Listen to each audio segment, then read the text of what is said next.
रुद्र संहिता के सती खंड के ऊपर आरंभ हो रहे हैं।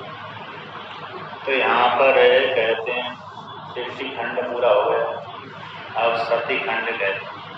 देश में सती का जन्म आएगा भविष्य में, फिर शक्ति खंड आएगा, पार्वती खंड, उसमें पार्वती का जन्म होगा।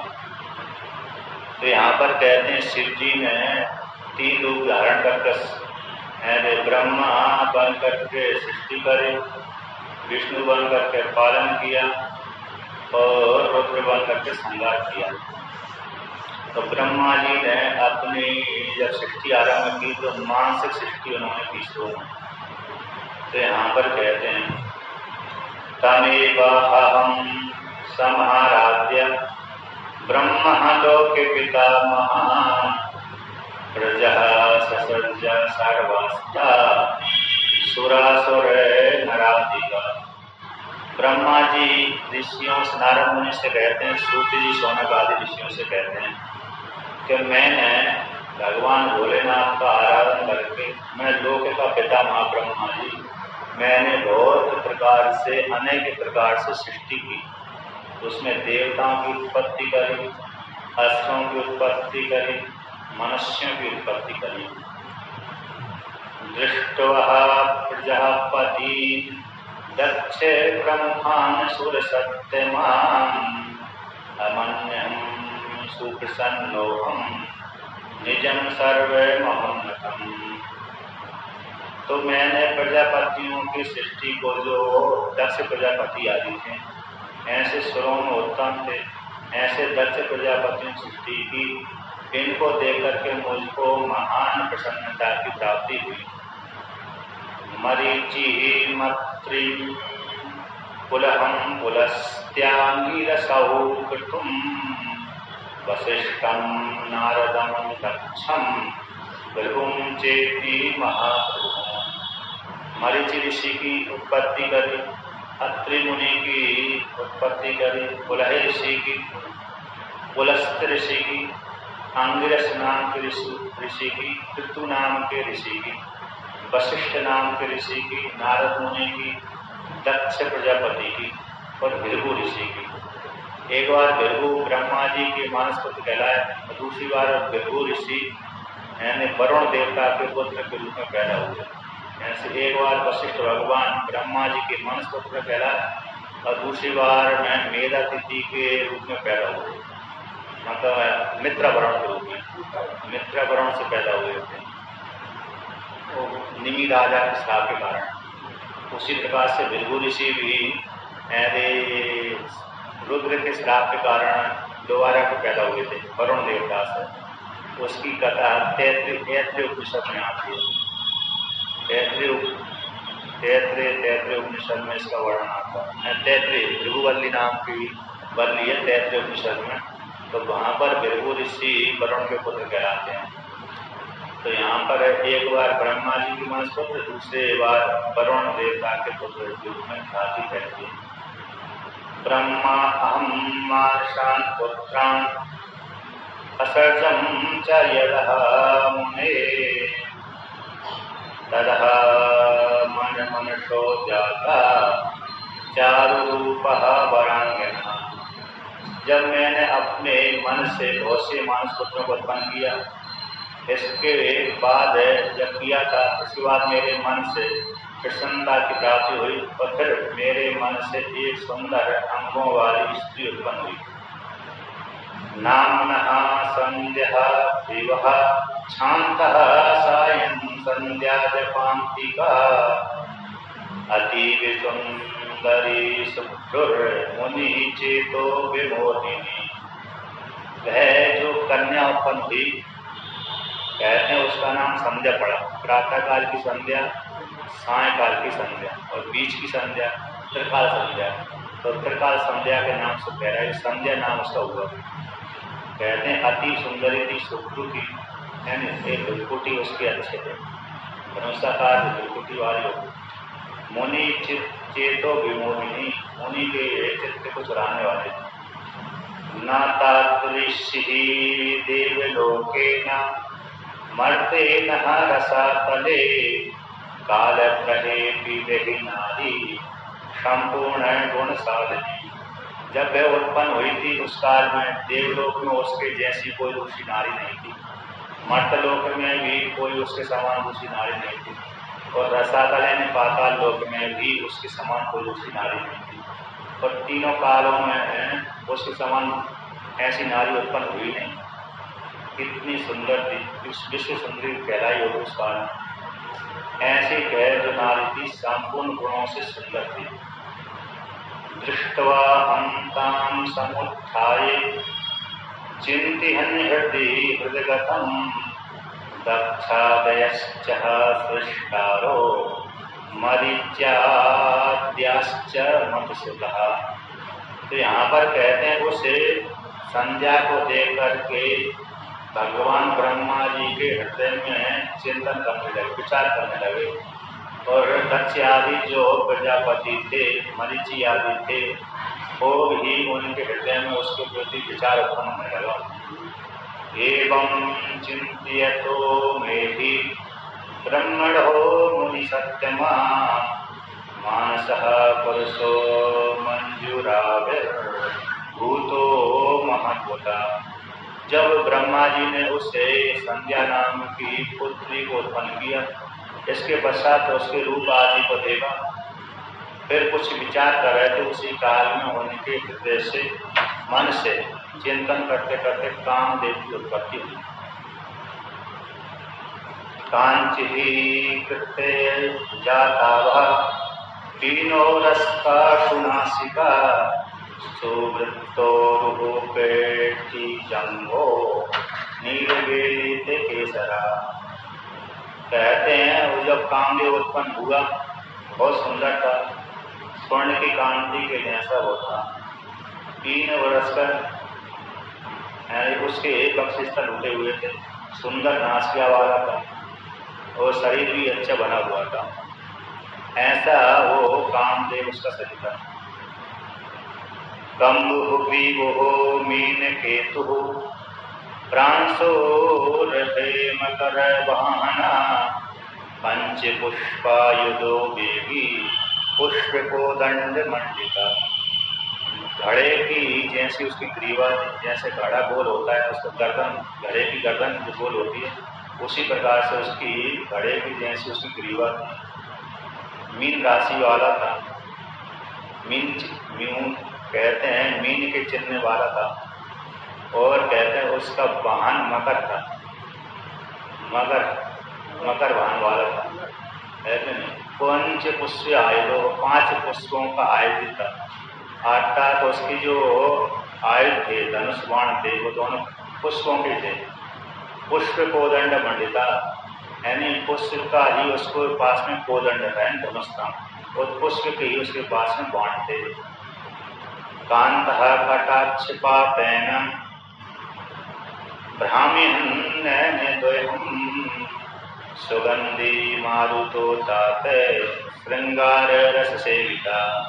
वह कामदेव जिधर देखता था उधर ही उसने अपने नेत्र जिधर फैलाता था, जिस तरफ दृष्टि डालता था उसी तरफ ही वो उसको देख करके मोहित हो जाते थे।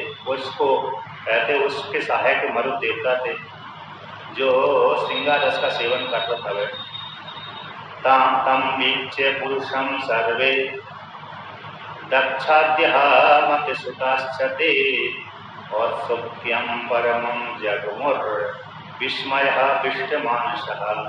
जब वह कामदेव उत्पन्न हुआ तो कामदेव को देख करके ब्रह्मा जी नारद मुनि से कहते हैं कि जो मेरे सारे पुत्र थे दक्षादि, और मैं उसको देख कर विस्मय को प्राप्त हो गया, तो सबके मन में हलचल पैदा हो गई। जहाँ पर कामदेव प्रकट है तो उसको देख करके सभी के मन में मेरे हलचल पैदा हो जाती है।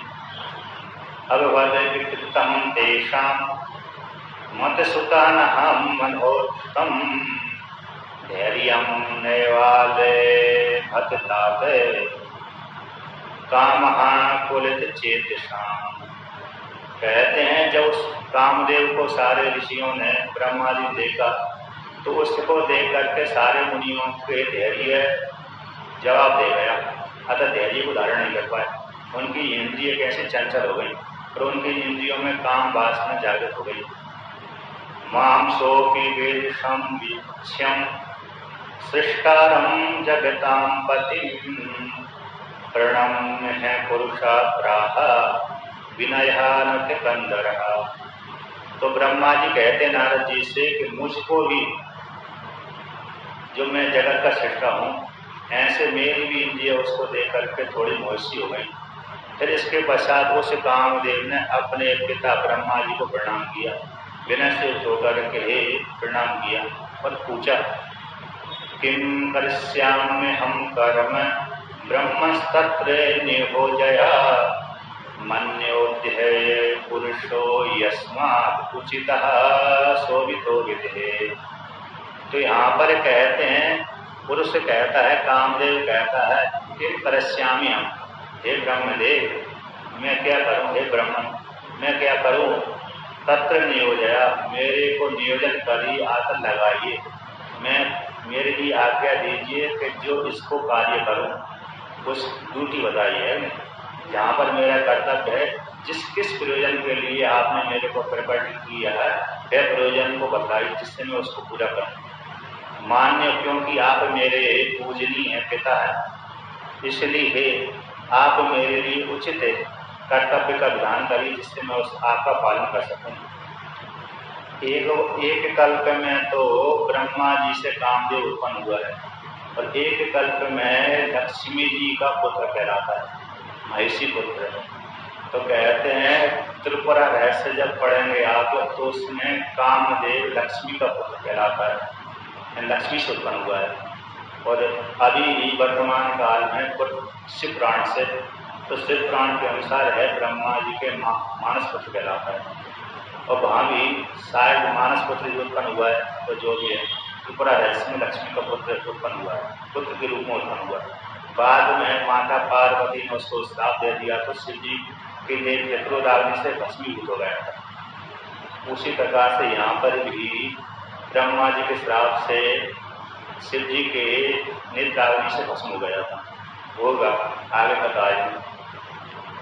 अभिमानं च योग्यं च स्थानं पत्नी च या मम तन्मे बद त्रैलोकेश त्वं सृष्टा जगतां पति। तो वह कामदेव कहता, मेरे लिए अभिमान के योग्य स्थान बताइए जहाँ पर रह करके मैं अपना कार्य संपादन कर सकूं। कोई स्थान दीजिए, इस स्थान पर मैं तक विहार करूं, व्यापार करूं, और मेरे लिए कोई एक पत्नी भी प्रदान करिए। आप तीनों लोगों के स्वामी हैं, जगत के सृष्टा हैं, पति हैं। इस प्रकार से है ब्रह्मा जी से अपने पिता से कहा। तो ब्रह्मा जी ने दूसरी वाणी सुनकर कहा, अनेन तुम स्वरूपेण पुष्प है बाणश्च पंचभिः मोहन पुरुषान् स्त्रीश्च कुरु सृष्टिं सनातनी। तो ब्रह्मा जी कहते हैं कि इस रूप के द्वारा हे पुत्र तुम 5 बाणों से टूट करके, जो बाण कैसे आपके पुष्प के 5 बाण हैं, तो 5 पुष्प के बाणों के द्वारा, धनुष बाण के द्वारा, धनुष भी उसका पुष्प का है और बाण भी उसके पुष्प के हैं। ऐसे 5 धनुष बाण हैं, पुष्प के बाणों से युक्त होकर के तुम सभी को, स्त्रियों को और पुरुषों को मोहित करो और सनातनी सृष्टि को उत्पन्न करो। यदि कामदेव स्त्री पुरुषों को मोहित न करे तो फिर सृष्टि आगे बढ़े भी ना। जब तक ब्रह्मा जी ने सृष्टि आगे मानसिक सृष्टि करी थी तो तब तक सृष्टि आगे बढ़ ही नहीं पाई। तो बाद में फिर ब्रह्मा जी ने कामदेव को उत्पन्न किया। उत्पन्न करने के पश्चात कहा कि तुम सारी स्त्रियों को पुरुषों को मोहित करो। तो इसके बाद ही आगे सृष्टि विस्तार को प्राप्त हुई थी। अस्मिन् जीवास देवाद्यास त्रैलोके सचराचरे एते सर्वे भविष्यन्ति नः क्षमः सेत्यवलम्बने। कहते इस त्रैलोक में, चराचर त्रैलोक में जो भी जीवात्मा है, जीव है, देवता है, स्त्री है, पुरुष है, गंधर्व है, नगर है, नाग है, यक्ष है, कोई भी है, जितने भी जीव आदि हैं सारे तुम्हारे अधीन रहेंगे, अतः तुम्हारे सामने कोई भी ठहर नहीं सकता। जिसके ऊपर तुम आक्रमण करोगे वह तुम्हारे द्वारा पराजित हो जाएगा, अतः तुमसे कोई भी नहीं जीत सकता। हम वह वासुदेवो वः स्थाणुर्वः पुरुषोत्तमः भविष्यामस्य तव वशे किम अन्धे प्राणधारका। अब यहाँ पर ब्रह्मा जी कहते हैं मैं भी तुम्हारे अधीन रहूंगा, और भगवान वासुदेव भी जो सभी को बसाते हैं उनको वासुदेव कहते हैं। स्वयं बसते हैं किसी वासुदेव कहलाते हैं। वासुदेव का अर्थ होता है स्वयं बसती थी वासुदेवा, और सर्वे हृदय बसती थी वासुदेव। सभी के हृदय में जो बसता है उसको वासुदेव कहते हैं, अथवा सभी को अपने में बसाता है उसको वासुदेव कहते हैं। तो बस धातु है बसाने आते हैं, उससे वासुदेव शब्द बनता है। दो शब्दों को जोड़ करके वासुदेव बनता है। बसा जो सभी के हृदय में बसता है उसको वासुदेव, जो सभी को अपने हृदय में बसाता है उसको वासुदेव कहता है। ऐसे जो वासुदेव भगवान श्री कृष्ण हैं अतः विष्णु है, वह भी तुम्हारे अधीन रहेंगे। स्थान और जो स्थान में अचल रहते हैं शिवलिंग के रूप में, बाद में इसके रूप में मूर्ति के रूप में भी रहते हैं, ऐसे जो अधिष्ठान रूप स्थान शिवलिंग में आकाश शिव जी है वह भी तुम्हारे अधीन रहेंगे। कहते हैं जब ये ब्रह्मा विष्णु महेश तुम्हारे अधीन हो गए तो अन्यों की क्या गलती हो, एक कैमुतिक न्याय बोलते हैं। जब इसको बड़े राजा को मैंने अपने अधीन कर लिया, बस में कर लिया, मार दिया, तो एक छोटा छोटा राजा मेरे आगे कहाँ लगेगा। इसको बोलते हैं कैमुतिक न्याय। इस प्रकार से सारे प्राणी तुम्हारे जो प्राण को धारण करने वाले हैं वो तुम्हारे सामने कैसे पराधीन हो जाएंगे। अतः ब्रह्मा विष्णु महेश भी तुम्हारे अधीन रहेंगे। तो ब्रह्मा के ऊपर आक्रमण किया तो ब्रह्मा जी मोहित हो गए, विष्णु भगवान के ऊपर आक्रमण किया तो विष्णु भगवान ने ही उन लक्ष्मी के साथ विवाह कर लिया, और शिव जी के ऊपर आक्रमण किया तो पार्वती सती के साथ विवाह कर लिया। प्रच्छन्न रूप हो जंतूनां प्रविशन हृदयं सदा सुख हेतु स्वयं भूत्वा सृष्टिं कुरु सनातने। तो ब्रह्मा जी कहते हैं अपने पुत्र से हे कामदेव तू सभी प्राणियों के हृदय में प्रच्छन्न रूप होकर के प्रवेश कर, और वहां पर प्रवेश करके सुख का हेतु बन करके वो सनातनी जो सृष्टि है विस्तार पूर्वक है वो सृष्टि को विस्तार करो, सृष्टि करो। इस प्रकार से आज्ञा दी।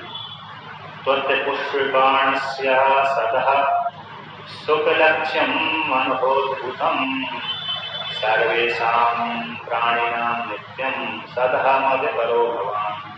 तुम्हारे ये जो बाण है पुष्प के बाण रहेंगे, तुम इसे सारे प्राणियों के हृदय में कहते हैं विचित्र मन है सुख से आता। जब तुम जिसके हृदय में ये बाणों को प्रयोग करोगे तो वह उस प्राणी का मन है तुम्हारे बाणों के द्वारा पीला जाएगा।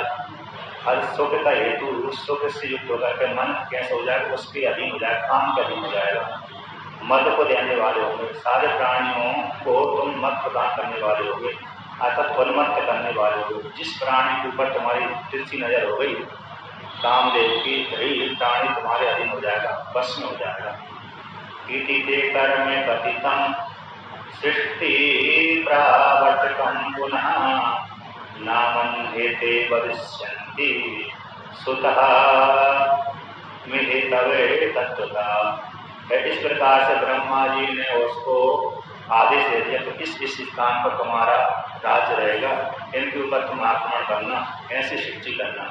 अर्थात कामदेव के युद्ध का कौन स्त्री पुरुष है, स्त्री पुरुषों के ऊपर प्रहार करता रहता है। अब कहते हैं इस प्रकार से स्त्री पुरुषों के ऊपर प्रहार करके सृष्टि करता रहता है। अब ब्रह्मा जी कहते जो मेरे अन्य पुत्र हैं तुम्हारा नाम रखेंगे, नाम का निर्वचन करेंगे, तुम्हारे कौन कौन से नाम होंगे। तो कहते हैं ततस्ते मुनयः सर्वे तद अभिप्रायवेदिना चक्षुषे तदुचितं नाम मरीचि प्रमुखा सुता। कहते हैं ब्रह्मा जी ने जब सुखा से कहा कि मेरे पुत्र अन्य है तुम्हारा नाम रखेंगे, तो उसे इस प्रकार से मरीचि आदि जो पुत्र थे, मानस पुत्र थे, उन्होंने उस कामदेव के अभिप्राय को जान करके, ब्रह्मा जी के अभिप्राय को जान करके और कामदेव किस उद्देश्य से पैदा हुआ है इस अभिप्राय को जान करके उसका नाम निर्वचन करने लगे। मुखाविलोकनादेव ज्ञात्वा वृत्तान्तमन्यतः गच्छादयस्य सृष्टारा स्नानं पत्नी च ते ददो। कहते उसके कामदेव को मुख को देख करके और वृत्तांत को जान करके दक्ष आदियों ने उसको स्थान भी दिया और पत्नी भी प्रदान करी। ततो निश्चित्य नामानि मरीचि प्रमुखः द्विजः ऊचु संगत में तस्मे पुरुषाहे ममात्मजः। तो यहाँ पर कहते हैं जब इस प्रकार से मन में ऋषियों ने उसके नाम को निश्चित करके ऐसे उस पुरुष के लिए कामदेव के नामों का निर्वचन किया कि तुम्हारे ये नाम लोक में विख्यात को प्राप्त ख्याति को प्राप्त होंगे। यस्मात् प्रथम से तत्त्वं जातोऽस्माकं यतः विधि तस्मान् मन्मथ नामाकं लोके ख्यातो भविष्यसि।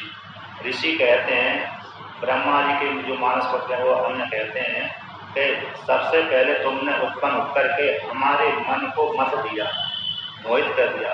हमारे मन को मोहित नहीं किया, ब्रह्मा जी के मत को मोहित कर दिया।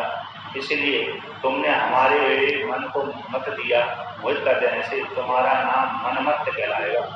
इसी कामदेव का एक नाम है मनमत, क्योंकि तुमने हमारे मन को मंथन कर मत डाल दिया, मत दिया यानी मोह में डाल दिया।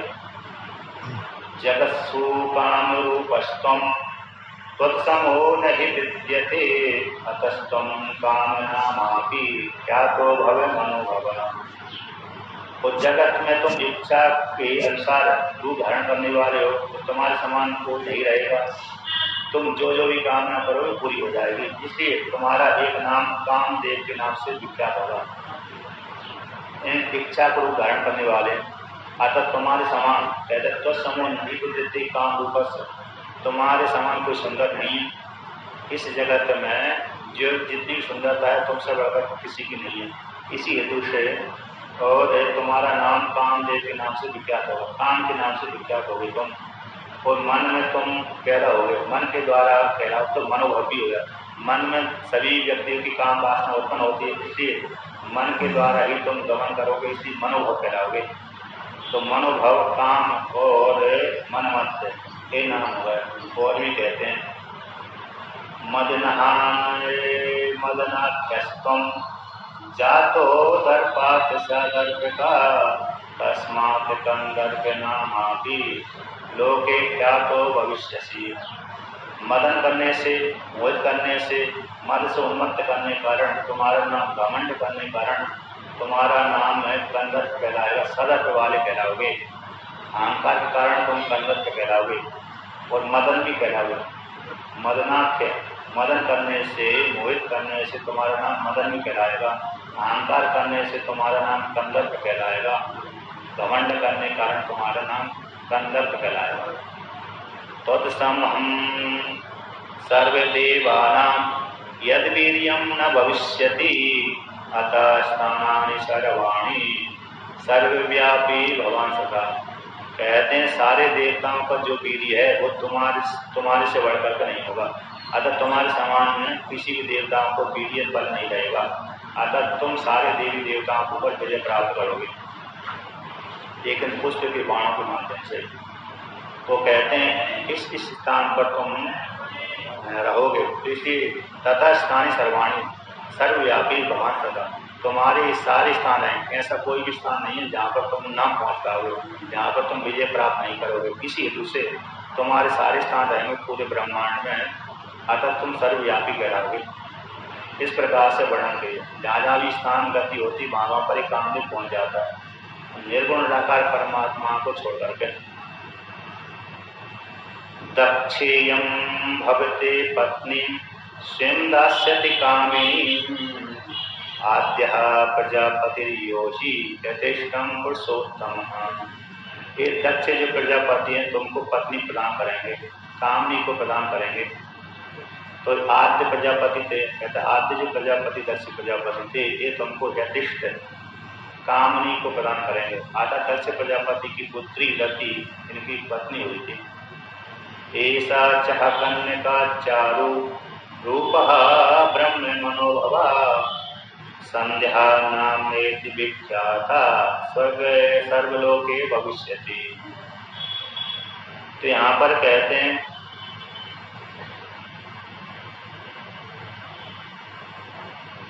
ऐसा करने का चालू का जो ब्रह्मा जी के मन से उत्पन्न होने वाली, ब्रह्मा जी के मन से उत्पन्न होने वाली सुंदर अंगों वाली जो करने का है, वह संध्या के नाम से लोक में विख्यात होगी। उसका भी नाम ऋषियों ने रख दिया। ब्राह्मण हो ध्याय तो यस्मात् सम्यक जाता वरांगना अतः संदेति विख्याता कांता तुल्य मल्लिका। कहते ब्रह्मा जी के ध्यान करने से वह कन्या उत्पन्न हुई थी। इसी हेतु से ध्यान करने के कारण उत्पन्न होने से उसका नाम ऋषियों ने संध्या नाम से रख दिया कि संध्या के नाम से स्त्री कहलाएगी। पर उसके समान उस काल में कोई भी सुंदर नहीं था। तुल्य मल्लिका अति बहुत सुंदर थे। कौसुमहानि तथा प्राणी पंचादय मनोभवा प्रच्छन्न रूपी तत्रैव चिंतय मासे निश्चयम्। तो ब्रह्मा जी कहते नारद मुनि से इस प्रकार से कामदेव को उन्होंने ऋषियों ने नाम रख दिया और कहती है कि 5 पुष्प के बाण के तुम्हारे रहेंगे और एक पुष्प का ही तुम्हारे पास में धनुष रहेगा और तुम प्रच्छन्न रूप से सभी स्त्री पुरुषों के भीतर निवास करोगे। अब तुम्हारे जो 5 पुष्प बाण है इसके द्वारा संपूर्ण जगत को मोहित करके सृष्टि करोगे। हर्षणम रोचनाख्यम च मोहनम शोषणम तथा मारणम चेति प्रोक्तानि मुनिर्मोह कराण्यपि। तो तुम्हारे 5 बाण कहलाएंगे।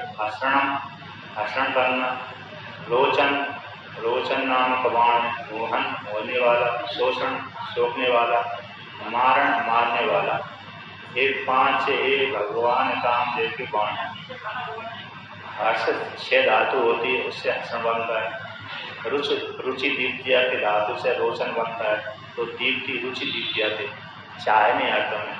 हास्यन प्रसन्नता, किसी को देख लिया, स्त्री अथवा पुरुष को देख लिया तो उसको देखकर हर्ष हो जाता है, रुचि हो जाती है स्त्री पुरुष को देख करके। मोहन आगे बढ़ता है तो मोह लेता है उसको बार बार देखने से। शोषण उसके प्रति चिंतन करने लगता है। मारणम फिर उसके प्रति और आसक्त हो जाती से उसको ग्रहण करने की इच्छा करता है। तो हर्षण हो गया, रोचन हो गया, मोहन हो गया, शोषण हो गया, मारण हो गया। ये 5 बाण काम देते हैं। उसी के साथ उसी की सहायता करने वाले और बाण होते हैं 5 और। अरविंदे मशोकश्च आम्रहंच नवमल्लिका नीलोते फलंच पंचैते पंचबाण से सहायका। एक अरविंद का बाण होता है, एक अशोक का बाण होता है, एक आम्र का बाण होता है, एक नवमल्लिका नाम का बाण होता है, एक नीलोत्पल नीला कमल, अरविंद नाम का कमल, अरविंद कमल का पुष्प का बाण। अशोक के पुष्प जब आते हैं गर्मी के समय आते हैं और आम्र के गौर आते हैं उस काल में काम वासना जागृत होती है। और नवमल्लिका यानी पुष्प विशेष होता है, उसको देख कर कई हो सकता है स्त्री पुरुषों में काम वासना जागृत होती है। नीलोत्पल यानी नीला कमल, इसको देख करके भी इच्छा होती है, काम उद्दीपन होता है। इस प्रकार से 5 काम को और बढ़ाने वाले होते हैं। ये भी बाण काम देते हैं। ब्रह्मणामं यत कर्मं समुद्दिष्टं सनातनं तदिहैव करिष्यामि मुनीनां सन्निधौ भवे। जब इस प्रकार से ब्रह्मा जी ने उसको स्थान बता दिया, इनके ऊपर तुम विजय प्राप्त करोगे, ये तुम्हारे अस्त्र शस्त्र रहेंगे, दे दिए। तो उसने विचार किया मन में कि क्यों ना अभी परीक्षण करते हैं कि ब्रह्मा जी की वाणी सत्य है कि नहीं। जैसे भस्मासुर ने शिव जी से वरदान ले लिया। अब शिव जी से वरदान लेने के पश्चात वे घर में लौट कर के आ रहा था, तो बीच में नारद जी मिल गए। नारद जी सोची कि क्यों ना आनंद लिया जाए, लीला का आनंद लिया जाए। तो शिव जी ने वरदान तो दे दिए जल्दी में, अब उस लीला उन्होंने जो वरदान दिया उसका भी आनंद ले लिया जाए। तो नारद जी ने उसको भ्रमित कर दिया यानी भस्मासुर को कि तुमको जो शिव जी ने वरदान दिया तुमने उस परीक्षण किया कि नहीं किया। आता हो सकता वो तो कोई लोग कोई कहते हैं कि गांजा पीते हैं, देवताओं ने निष्कासित कर दिया उनको, नशा करते हैं इसलिए उनकी बात कभी सत्य होती है कभी नहीं होती। तो जब तक उनकी बात सत्य नहीं होगी तब तक तुम कैसे मान लियो तो उनका वरदान सत्य है कि नहीं। इसलिए पहले सबसे पहले तुम उस वरदान को परीक्षण करो। तो परीक्षण करोगे तो तब मालूम पड़ेगा कि हाँ शिव जी ने जो वरदान दिया सत्य दिया है, सही है, नहीं तो व्यर्थ हो जाएगा वो। तो नारद जी फिर बता दिया कि ठीक है किसके ऊपर परीक्षण करूं। तो नारद जी ने सोचा उसने भस्मासुर ने सोची कि नारद जी के ऊपर परीक्षण करूं। तो नारद जी ने कहा मेरे ऊपर परीक्षण मत करो वरना अपने ऊपर परीक्षण करो, शिव जी के ऊपर ही परीक्षण करो क्योंकि शिव जी ने दिया है। यदि शिव जी के ऊपर परीक्षण सत्य हो गया तो समझ लेना है वो सब सत्य है। और दूसरी विशेषता ये है शिव जी के ऊपर परीक्षण करोगे तो शिव जी जब शरीर छूट जाएगा तो उनकी पत्नी है उसको तुम ग्रहण कर लेना। ऐसा उसको उल्टा पाठ करा दिया, उसके मन में भी इच्छा हो गई। तो शिव जी के पास में परीक्षण करने के लिए गए तो शिव जी समझ गए तो मेरा वरदान मेरे ऊपर ही देव कर दिया। तो शिव जी डर के मारे अपने वरदान की रक्षा करने की भाग गए वहाँ से। और माता पार्वती अदृश्य हो गई। अदृश्य हो जाने के पश्चात फिर भगवान विष्णु को उन्होंने आह्वान किया। तो विष्णु भगवान से कहा कि ये राक्षस से हमारा कल्याण करो, उद्धार करो। तो भगवान विष्णु ने फिर मोहिनी रूप धारण करके उसको अपने मोहजाल में फंसा करके उसको मार दिया। उसी प्रकार से तो परीक्षण किया था वहाँ पर। और एक कल्प में रावण ने परीक्षण किया था। जब रावण ने शिव जी से वरदान ले लिया था तो नारद जी फिर उसको भ्रमित कर दिया तो शिव जी ने जो वरदान दिया सत्य दिया कि नहीं दिया। आता उसको पृथ्वी उठाने का, पहाड़ उठाने का अतिरिक्त बल दे दिया था। तो उसने नारद जी ने कहा कि तुम उसको बल को परीक्षण कर दो। हो सकता है ऐसे ही बोल दिया हो।